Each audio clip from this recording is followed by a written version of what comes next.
ഇന്നും ഓണത്തിന്റെ ഒരു സ്പെഷ്യൽ റെസിപ്പി ആയിട്ടാണ് വന്നേക്കുന്നത്. അപ്പോൾ ഇന്ന് ഉണ്ടാക്കുന്നത് വെള്ളരിക്ക കിച്ചടിയാണ് ഉണ്ടാക്കുന്നത്. പലരും ചോദിക്കാറുണ്ട് കിച്ചടി പച്ചടിയും തമ്മിലുള്ള വ്യത്യാസം എന്താണ്. പച്ചടി എന്ന് വെച്ചിട്ടുണ്ടെങ്കിൽ മധുരമുള്ള സാധനങ്ങൾ വെച്ചിട്ട് ഉണ്ടാക്കണതിന് പച്ചടി എന്ന് പറയും, മധുരം ഇല്ലാണ്ട് ഉണ്ടാക്കുന്ന സാധനങ്ങളെ കിച്ചടി എന്ന് പറയും. അപ്പോൾ പൈനാപ്പിൾ വെച്ചിട്ട് അല്ലെങ്കിൽ ബീട്രൂട്ട് വെച്ചിട്ടൊക്കെ ഉണ്ടാക്കാന്ന് വെച്ചിട്ടുണ്ടെങ്കിൽ നമ്മൾ ബീട്രൂട്ട് പച്ചടി അല്ലെങ്കിൽ പൈനാപ്പിൾ പച്ചടി എന്ന് പറയും. മധുരം ഇല്ലാണ്ട് ഇപ്പോൾ നമ്മൾ ഇതേപോലെ വെള്ളരിക്ക വെച്ചിട്ട് ഉണ്ടാക്കുമ്പോൾ വെള്ളരിക്ക കിച്ചടി എന്നാട്ടോ സാധാരണ പറയുന്നത്. അപ്പോൾ ഇന്ന് വെള്ളരിക്ക കിച്ചടി റെഡിയാക്കിയിട്ട് എടുക്കുക. പിന്നെ നമുക്കറിയാലോ കിച്ചടി അല്ലെങ്കിൽ പച്ചടിയൊക്കെ റെഡിയാക്കിയിട്ട് എടുക്കാൻ വേണ്ടിയിട്ട് വലിയ പാടൊന്നുമില്ല. പെട്ടെന്ന് തന്നെ നമുക്ക് ഒരുപാട് നേരം ഇട്ടിട്ട് ഇങ്ങനെ വേവിച്ചിട്ട് എടുക്കേണ്ട ആവശ്യമില്ല. ഇതിലേക്ക് ചേർക്കണം എന്ത് സാധനം പച്ചടി ആയിരുന്നാലും കിച്ചടിയൊക്കെ ആയിരുന്നാലും അതിലേക്ക് ചേർക്കുന്ന സാധനങ്ങളൊക്കെ പെട്ടെന്ന് വെന്ത് കിട്ടുകയും ചെയ്യും. പിന്നെ ആകെ കൂടി ഒരു പണിയുള്ളത് എന്താണെന്ന് വെച്ചിട്ടുണ്ടെങ്കിൽ തേങ്ങ ചിരണ്ടിയിട്ട് എടുക്കണം. പക്ഷേ ഇപ്പോൾ എല്ലാവരും ഫ്രോസൺ തേങ്ങയാണല്ലോ വാങ്ങുന്നത്. അപ്പോൾ അതുകൊണ്ട് തന്നെ തേങ്ങ ചിരണ്ടിയിട്ട് എടുക്കണം, പണിയും കുറഞ്ഞിട്ട്. അപ്പോൾ നമുക്ക് പെട്ടെന്ന് തന്നെ വെള്ളരിക്ക കിച്ചടി റെഡിയാക്കിയിട്ട് എടുക്കുന്നത് ഇനി നോക്കാം.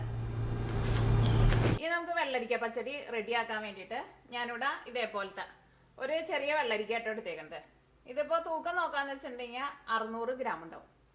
പിന്നെ ഇതിൻ്റെ നമ്മൾ തൊണ്ടും ഉള്ളിലെ കുരുവൊക്കെ കളഞ്ഞ് വന്നു കഴിയുമ്പോൾ ഒരു 450 ഗ്രാം ഉണ്ട്. അപ്പോൾ നിങ്ങളൊരു ഏകദേശം അളവിൽ എടുക്കുക. അപ്പോൾ ഇതിൻ്റെ തൊണ്ട് കളഞ്ഞിട്ട് ഇത് കുറച്ച് ചെറിയ പീസായിട്ട് കട്ട് ചെയ്തിട്ട് എടുക്കണം. അത് നമുക്ക് പിന്നെ ചെയ്യാം കേട്ടോ. പിന്നെ ഈ കറിയിലേക്ക് തേങ്ങ അരച്ചിട്ട് ചേർക്കും. തേങ്ങ അരച്ച് ചേർക്കാൻ വേണ്ടിയിട്ട് ഞാനിവിടെ ഒരു തേങ്ങയുടെ പകുതി എടുത്തിട്ടുണ്ട്. അപ്പോൾ ഞാനിവിടെ എടുത്തിരുന്നത് ഒരു ചെറിയ തേങ്ങയായിരുന്നു. അല്ലെങ്കിൽ ഇപ്പോൾ നിങ്ങൾ ഫ്രഷ് ആയിട്ടുള്ള തേങ്ങയല്ല എടുക്കുന്നത്, ഫ്രോസൺ ആയിട്ടുള്ള തേങ്ങയാണ് എടുക്കണമെന്ന് വെച്ചിട്ടുണ്ടെങ്കിൽ ഇതേപോലെ നമ്മൾ കൈയുടെ ഉള്ളിൽ ഇങ്ങനെ എടുത്തിട്ട് ഇങ്ങനെ ഫുള്ളായിട്ട് ഇങ്ങനെ എടുക്കുക. അങ്ങനെ എടുക്കുമ്പോൾ ഒരു 2 പിടി തേങ്ങ എടുക്കുക. പിന്നെ പച്ചമുളക് വന്നാലേ നിങ്ങളുടെ എരിവിനനുസരിച്ചിട്ട് ചേർക്കുക. അപ്പോൾ ഞാനിവിടെ ഇതേപോലത്തെ ചെറിയ ടൈപ്പ് പച്ചമുളക് ഒരു 6 പച്ചമുളകാണ് എടുത്തേക്കുന്നത്. ഈ തേങ്ങയുടെ കൂട്ടത്തിൽ നമ്മൾ കടുകും കൂടി അരച്ചിട്ട് ചേർക്കും. അപ്പോൾ ഞാൻ തേങ്ങയുടെ കൂടെ കടുക് അരച്ച് ചേർക്കണില്ല. കടുക് സെപ്പറേറ്റ് ഒന്നല്ലെങ്കിൽ നമ്മൾ ഉള്ളി ചതക്കുന്ന കല്ലുണ്ടല്ലോ, ആ കല്ലുമ്മ വെച്ചിട്ട് ഒന്ന് പൊടിച്ചിട്ട് ചേർക്കുക. അല്ലെങ്കിൽ മിക്സിയുടെ ചെറിയ ജാറിലിട്ടിട്ട് ഒന്ന് പൊടിച്ചിട്ട് ചേർക്കുക. അപ്പോൾ ഈ തേങ്ങയുടെ കൂടെ അരച്ച് ചേർത്തിട്ടുണ്ടെന്ന് വെച്ചിട്ടുണ്ടെങ്കിൽ ചിലപ്പോൾ നമ്മുടെ കറിക്ക് ഒരു കൈപ്പരസം വരും. അപ്പോൾ കടുക് നമ്മൾ സെപ്പറേറ്റ് ആണ് ചേർക്കുന്നത്.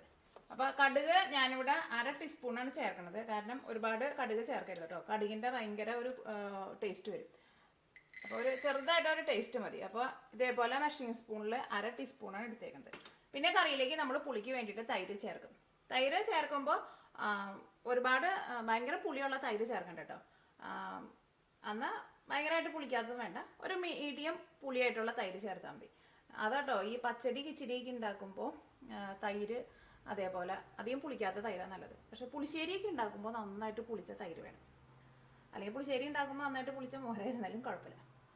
പിന്നെ ഇതിലേക്ക് നമ്മൾ ലാസ്റ്റ് കടുക് വറുത്ത് ചേർക്കും. കടുക് വറുത്തിട്ട് ചേർക്കുമ്പോൾ കടുകും ചേർക്കും, ഉണക്കമുളകും ചേർക്കും, കറിവേപ്പില എൻ്റെ അടുത്തില്ല കേട്ടോ. അപ്പോൾ അതുകൊണ്ടാണ് കറിവേപ്പില ചേർക്കാത്തത്.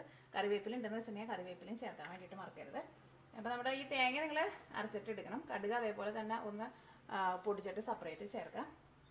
തൈര് കറിയിലേക്ക് ചേർക്കുമ്പോൾ മിക്സിയിൽ ഇട്ടിട്ട് ഒന്ന് കറിക്കാൻ മതി, ഒറ്റ പ്രാവശ്യം ഒന്ന് കറിക്കാൻ മതി, അങ്ങനെ ചേർക്കുക. അപ്പോൾ നമുക്ക് ഈ വെള്ളരിക്ക ഒന്ന് കട്ട് ചെയ്തിട്ട് വെള്ളരിക്ക ഫസ്റ്റ് നമുക്ക് വേവിക്കാൻ വേണ്ടിയിട്ട് വയ്ക്കാം. പിന്നെ ചില വെള്ളരിക്ക എടുക്കുമ്പോൾ കൈപ്രസ് ഉണ്ടാവും കേട്ടോ. അത് നിങ്ങൾ കറി വയ്ക്കാൻ പോകുന്നതിന് മുമ്പ് ഒന്ന് ടേസ്റ്റ് ചെയ്ത് നോക്കാം. ചില പറയാറുണ്ട് നമ്മളിങ്ങനെ പച്ചക്കറികളൊക്കെ ഉണ്ടാക്കുന്ന സമയത്ത് അതിലേക്ക് നമ്മൾ എന്താ പറയുക ചാരം ചേർക്കുമ്പോഴാണ് ഈ വളമായിട്ട് ചാരം ചേർക്കില്ലേ, അങ്ങനെ ചാരം ചേർക്കുമ്പോഴാണ് ഈ കൈപ്രസം വരാമെന്ന് പറയാം. എനിക്ക് കറക്റ്റായിട്ട് അറിയില്ല കേട്ടോ. അപ്പോൾ നമ്മുടെ വെള്ളരിക്ക തൊണ്ടൊക്കെ കളഞ്ഞിട്ട് കുരുവൊക്കെ കളഞ്ഞെടുത്തിട്ടുണ്ട്. ഇനി ഞാനിത് കഴുകണില്ല കേട്ടോ, കാരണം തൊണ്ട എത്തി കഴിഞ്ഞിട്ട് പിന്നെ ഞാൻ കഴുകിയിട്ടുണ്ടായിരുന്നു, പിന്നെ കഴുകണ്ട. എന്നിട്ട് ഇത് കട്ട് ചെയ്തിട്ട് എടുക്കുക. ഒരുപാട് ഭയങ്കര ചെറിയ ചെറിയ പീസായിട്ട് കട്ട് ചെയ്യണ്ട, ഇതേപോലെ അങ്ങനെ കട്ട് ചെയ്തിട്ടെടുക്കുക. വെള്ളരിക്ക കട്ട് ചെയ്തെടുത്തിട്ടുണ്ട്. ഇനി ഇത് വേവിക്കാൻ വേണ്ടിയിട്ട് നമുക്ക് വേറൊരു പാത്രത്തിലേക്ക് ചേർക്കാം. ഈ വെള്ളരിക്കയിൽ അത്യാവശ്യം നന്നായിട്ട് വെള്ളം ഉണ്ടല്ലോ, അപ്പോൾ ഇതിലേക്ക് വളരെ കുറച്ച് വെള്ളം ചേർത്താൽ മതി. ഞാനിതിലേക്ക് ഒരു 1/2 ഗ്ലാസ് വെള്ളമായിട്ട് ചേർക്കണത്. ഒരു 1/2 ഗ്ലാസ് വെള്ളം ചേർക്കുക. ഇതിലേക്ക് ആവശ്യത്തിന് ഉപ്പ് ചേർക്കുക. ഉപ്പൊക്കെ ഒരു ഏകദേശം അളവിൽ ചേർക്കാം. അതിൻ്റെ പിന്നെ കറിയുടെ ലാസ്റ്റൊക്കെ ആകുമ്പോൾ പിന്നെ ടേസ്റ്റ് നോക്കിയിട്ട് അതനുസരിച്ചിട്ട് ചേർത്താൽ മതി.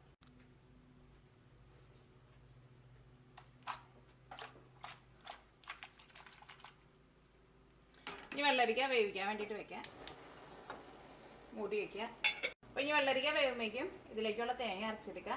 അപ്പോൾ കടുക് ഞാനിവിടെ സെപ്പറേറ്റ് നീക്കി വെക്കുകയാണ്. നമ്മൾ പറഞ്ഞിട്ടുണ്ടായിരുന്നല്ലോ സെപ്പറേറ്റ് കടുക് ഒന്ന് പൊടിച്ചിട്ട് ചേർക്കുക. അതിങ്ങനെ കടുക് പൊടിക്കുമ്പോൾ ഭയങ്കര നൈസായിട്ട് ഇങ്ങനെ പൊടിയുണ്ട് കേട്ടോ. അത് ഞാൻ പൊടിച്ച് കഴിയുമ്പോൾ കാണിച്ചു തരാം കേട്ടോ. ഇതിലേക്ക് തേങ്ങ ചേർക്കുക. ഈ തേങ്ങ അരച്ചെടുക്കാൻ വേണ്ടിയിട്ട് വെള്ളം ചേർക്കുക. വെള്ളം ചേർക്കുമ്പോൾ ഒരുപാട് വെള്ളം ചേർക്കരുത് കേട്ടോ, അപ്പോൾ തേങ്ങ നമുക്ക് ശരിക്കാണ്ട് അരഞ്ഞിട്ടില്ല. തേങ്ങയുടെ മുകളിലേക്ക് വെള്ളം ഒട്ടും നിൽക്കരുത്. ഇനി കടുക് ഒന്ന് പൊടിച്ചെടുക്കുക. അപ്പോൾ ഞാനിവിടെ അതേപോലെ ഉള്ളി ചതക്കുന്ന കല്ലുണ്ടല്ലോ, ഈ കല്ലുമ്മ വെച്ചിട്ടാണ് പൊടിച്ചിട്ട് എടുക്കുന്നത്. അല്ലെങ്കിൽ മിക്സിയിൽ ചെറിയ ജാറിലിട്ടിട്ട് ഒന്ന് കറക്കിയിട്ട് എടുത്താലും മതി കേട്ടോ. ഇതേപോലെ ഇങ്ങനെ കല്ല് വെച്ചിട്ട് ഒന്ന് കറക്കി കൊടുത്താൽ മതി, പെട്ടെന്ന് അതങ്ങോട്ട് പൊടിഞ്ഞു വരും. ഇങ്ങനെ ഭയങ്കര നൈസ് പൗഡർ പോലെ പൊടിയുണ്ട്.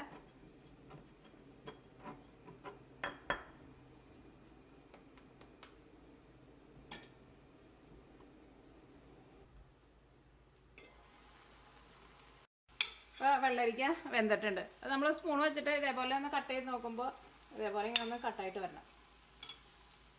അതിനകത്ത് ഒട്ടും വെള്ളമൊന്നും ഇല്ലാണ്ട് വെള്ളരിക്ക വെന്ത് കിട്ടിയിട്ടുണ്ട്. കാരണം ഒരുപാട് വെള്ളം വേണ്ട. അതിലേക്ക് നമ്മളിങ്ങനെ തേങ്ങയും പിന്നെ തൈരൊക്കെ ചേർക്കുമല്ലോ. ഇനി ഇതിലേക്ക് അരച്ച് വെച്ചേക്കണ തേങ്ങയാണ് ചേർക്കണത്. തേങ്ങ ഞാനിവിടെ നല്ല പേസ്റ്റ് പോലെ അരച്ചെടുത്തിട്ടുണ്ട്.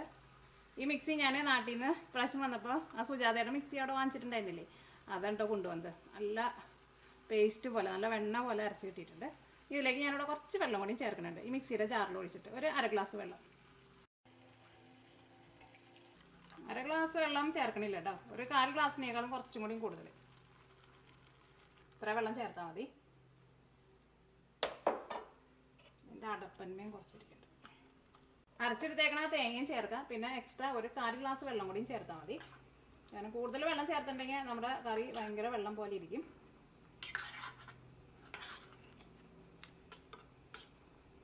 ഈ തേങ്ങ ഒന്ന് നന്നായിട്ടൊന്ന് തിളയ്ക്കണം.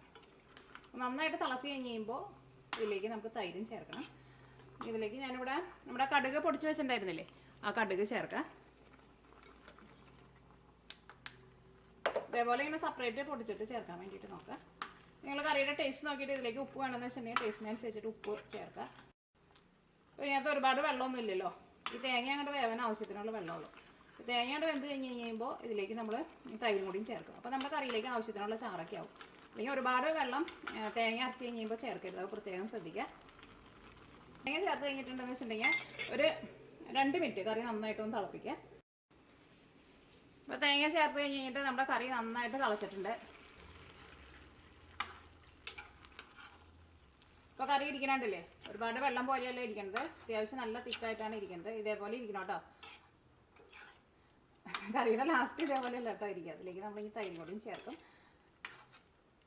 ഈ കറിയുടെ ഉപ്പ് നോക്കിയിട്ട് നിങ്ങൾ ടേസ്റ്റിനനുസരിച്ചിട്ട് ഉപ്പ് വേണമെന്ന് വെച്ചിട്ടുണ്ടെങ്കിൽ ഉപ്പ് അതനുസരിച്ചിട്ട് ചേർക്കാം. ഇനി ഞാനിവിടെ തീ ഓഫ് ചെയ്യാം കേട്ടോ. തീ ഓഫ് ചെയ്ത് കഴിഞ്ഞിട്ട് ഇതിലേക്ക് തൈര് ചേർക്കാം. അപ്പോൾ തൈര് ഞാനിവിടെ മിക്സിയിലിട്ടിട്ട് ഒന്ന് കറക്കി എടുത്തിട്ടുണ്ട്. അത് നമ്മുടെ പുളിക്ക് അനുസരിച്ചിട്ട് ചേർത്ത് കൊടുക്കാം.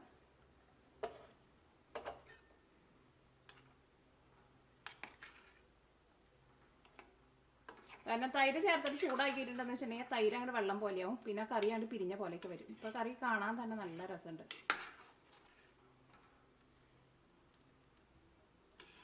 ഇനി കറിയുടെ ടേസ്റ്റ് നോട്ടെ.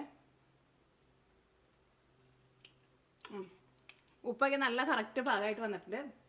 ആ കടുകിൻ്റെ ഒരു എന്താ പറയുക, ഭയങ്കരമായിട്ട് അങ്ങോട്ട് ടേസ്റ്റ് അങ്ങോട്ട് മുൻപിൽ നിൽക്കണില്ല കേട്ടോ. എനിക്കങ്ങനെ ഭയങ്കര ടേസ്റ്റാണ് മുൻപിൽ നിൽക്കുന്നത്, എനിക്ക് ഒട്ടും ഇഷ്ടമില്ല. സാധാരണ ചിലപ്പോൾ നമ്മൾ റെസ്റ്റോറൻറ്റിലേക്ക് പോയിട്ട് ഇതേപോലെ ഇങ്ങനെ എവിടെയെങ്കിലൊക്കെ പോയിട്ട് ചില സമയത്ത് നമ്മളിങ്ങനെ കഴിക്കുമ്പോൾ കടുകിൻ്റെ ഭയങ്കര കുത്തായിരിക്കും. എനിക്ക് അത്രയ്ക്കാണ്ട് കുത്ത് ഇഷ്ടമില്ല, പക്ഷേ ആ കടുകിൻ്റെ ചെറുതായിട്ടൊരു ടേസ്റ്റ് ഇങ്ങനെ വരുന്നുണ്ട്. ഇപ്പോൾ ഇത്രേ ഉള്ളൂ കേട്ടോ, നമ്മുടെ കറി റെഡി ആയിട്ടുണ്ട്. ഈ കറിയിലേക്ക് നമുക്ക് താളിച്ച് ചേർക്കാം. അപ്പോൾ കടുക് വറുത്ത് ചേർക്കാൻ വേണ്ടിയിട്ട് നമ്മുടെ പാൻ നന്നായിട്ട് ചൂടായിട്ടുണ്ട്. ഇതിലേക്ക് വെളിച്ചെണ്ണ ചേർക്കാം. ഇത് വെളിച്ചെണ്ണ കേട്ടോ, ഇവിടെ ഇപ്പോൾ ചെറുതായിട്ട് തണുപ്പ് തുടങ്ങിയിട്ടുണ്ട്, അതുകൊണ്ടാണ് വെളിച്ചെണ്ണ ഇങ്ങനെ കട്ട പോലെ ഇരിക്കുന്നത്.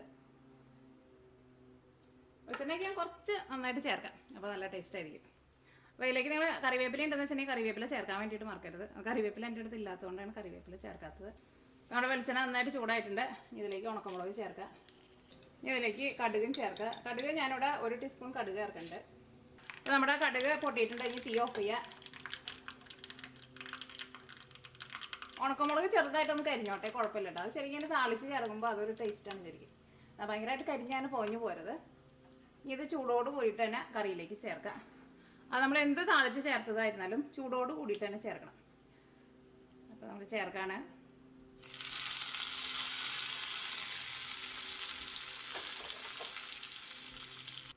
ഞാൻ തുറന്നു നോക്കട്ടെ. നല്ല മണം വരുന്നുണ്ട്. കറിവേപ്പിലയും കൂടി ഉണ്ടായിരുന്നു വെച്ചിട്ടുണ്ടെങ്കിൽ കുറച്ചും കൂടി നല്ല മണം ഉണ്ടായിരുന്നു. ഈ കറി നമുക്കൊന്ന് ഇളക്കാം. കറി കാണാൻ തന്നെ നല്ല രസം കേട്ടോ. നമ്മുടെ വെള്ളരിക്ക പച്ചടി റെഡി ആയിട്ടുണ്ട്. കറി ഇരിക്കണണ്ട, കറി ഇതേപോലെ ഇങ്ങനെ ഇരിക്കണം. ഭയങ്കര വെള്ളം പോലെ ഇരിക്കുകയും ചെയ്യരുത്, ഭയങ്കരമായിട്ട് ഇങ്ങനെ തിക്കായിട്ട് ഇരിക്കുകയും ചെയ്യരുത്. ചെറുതായിട്ടൊന്ന് കുറുകിയ പോലെ ഇരിക്കണം.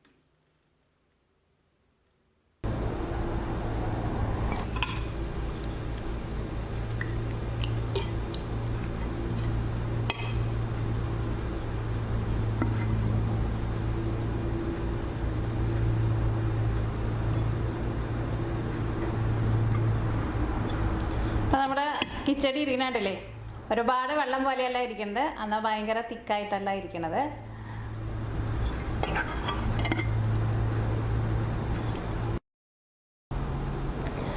അപ്പോൾ നമ്മുടെ ഓണസദ്യക്കുള്ള വെള്ളരിക്ക കിച്ചടി റെഡി ആയിട്ടുണ്ട്. അപ്പോൾ വെള്ളരിക്ക വേവിച്ചിട്ട് എടുക്കുമ്പോൾ ഞാൻ പറഞ്ഞിട്ടുണ്ടായിരുന്നല്ലോ, ഒരുപാട് വെള്ളം ചേർക്കരുത്. തേങ്ങ ഇരുന്നാലും നല്ല പേസ്റ്റ് പോലെ അരച്ചിട്ടെടുക്കുക. പിന്നെ തൈര് ചേർക്കുമ്പോൾ, നമ്മുടെ നാട്ടിൽ സാധാരണ തൈരിനൊക്കെ ഭയങ്കര പുളിയായിരിക്കും. പക്ഷേ ഇതിലേക്ക് നമ്മളിങ്ങനെ തൈര് ചേർക്കുമ്പോൾ ഭയങ്കരമായിട്ട് പുളിച്ച തൈര് ചേർക്കണ്ട കേട്ടോ. അപ്പോൾ ഓണത്തിന് എല്ലാവരും ട്രൈ ചെയ്ത് നോക്കാം, ഉറപ്പായിട്ട് നിങ്ങൾക്ക് എല്ലാവർക്കും നല്ല ഇഷ്ടം. അപ്പോൾ ഈ നാളെ നമുക്ക് വേറൊരു പുതിയ റെസിപ്പി ആയിട്ട് വരാം. അപ്പോൾ മിയ കിച്ചൻ്റെ പുതിയ റെസിപ്പികളൊക്കെ ഇടുമ്പോൾ നിങ്ങൾക്ക് അതിൻ്റെ നോട്ടിഫിക്കേഷൻ കിട്ടണമെന്ന് വെച്ചിട്ടുണ്ടെങ്കിൽ മിയ കിച്ചൻ സബ്സ്ക്രൈബ് ചെയ്യാൻ വേണ്ടിയിട്ട് മറക്കരുത്. എന്നാൽ മാത്രമേ പുതിയ വീഡിയോസുകൾ ഇടുമ്പോൾ നിങ്ങൾക്ക് അതിൻ്റെ നോട്ടിഫിക്കേഷൻ കിട്ടുള്ളൂ. അപ്പോൾ ഈ നാളെ നമുക്ക് വേറൊരു പുതിയ റെസിപ്പി ആയിട്ട് വരാം.